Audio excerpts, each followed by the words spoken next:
ಬಸವರಾಜು. ನಮ್ಮ ತಂಗಿ ಮಕ್ಕಳೆಲ್ಲ ಇಲ್ಲೇ ಆಗಿದ್ದು, ನಮ್ಮ ಫ್ಯಾಮಿಲಿ ಎಲ್ಲ ಡೆಲಿವರಿ ಇಲ್ಲೇ ಆಗಿದ್ದು. ನಮ್ಗೆ ನೋಡ್ತಾ ಇದ್ರು ಅರುಣ್ ಡಾಕ್ಟರ್, ಅವರು ಚೆನ್ನಾಗಿ ರೆಸ್ಪಾನ್ಸ್ ಮಾಡ್ತಾ ಇದ್ರು. ನಾವು ಕೇಳಿದೆಲ್ಲ ಹೇಳ್ತಾ ಇದ್ರು.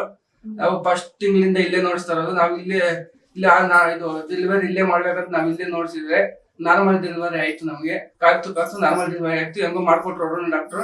ಅವ್ರು ಚೆನ್ನಾಗಿ ನೋಡ್ಕೊಂಡ್ರು. ಎಲ್ಲರೂ ಫೆಸಿಲಿಟಿ ಎಲ್ಲ ಚೆನ್ನಾಗಿ ನೋಡ್ಕೊಂಡ್ರು. ಡಾಕ್ಟರ್ ಎಲ್ಲ ಬಂದು ಚೆನ್ನಾಗಿ ನೋಡ್ಕೊಂತ ಇದ್ರು. ಆವಾಗ ಬಂದು ಚೆಕ್ಅಪ್ ಮಾಡ್ರಿ, ಎಲ್ಲ ಸ್ಕ್ಯಾನಿಂಗ್ ಎಲ್ಲ ಮಾಡಿ ಹೋಗ್ತಾ ಇದ್ರು, ನೋಡ್ತಾ ಇದ್ರು. ಚೆನ್ನಾಗೆಲ್ಲ ನೋಡ್ಕೊಂಡಿದ್ದಾರೆ. 10:30 ಬಂದ್ರೆ ಚೆಕ್ಅಪ್ ಅಂತ ಬಂದ್ವಿ ನಾವು. ಇಲ್ಲಿ ಫೇನ್ ಸ್ಟಾರ್ಟ್ ಆಯ್ತು. ಆಮೇಲೆ ಅದು ಅಡ್ಮಿಟ್ ಮಾಡ್ಕೊಬೇಕು ಅಂದ್ರು ಡಾಕ್ಟರ್.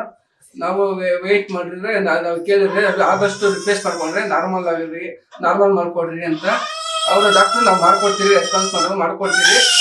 ವೇಟ್ ಮಾಡಬೇಕು. ಬೆಳಿಗ್ಗೆ 10:00 11:00 ನಾರ್ಮಲ್ ಡೆಲಿವರಿ ಡಾಕ್ಟರ್ ಮಾಡ್ಕೊಟ್ರು. ಆದಷ್ಟು ಪ್ರಯತ್ನ ಮಾಡಿ ನಾರ್ಮಲ್ ಡೆಲಿವರಿನೇ ಮಾಡ್ಕೊಟ್ರು. ಆದ್ರೆ ಮಗುನು ತಾಯಿ ಆರೋಗ್ಯ ಚೆನ್ನಾಗಿದ್ದಾರೆ.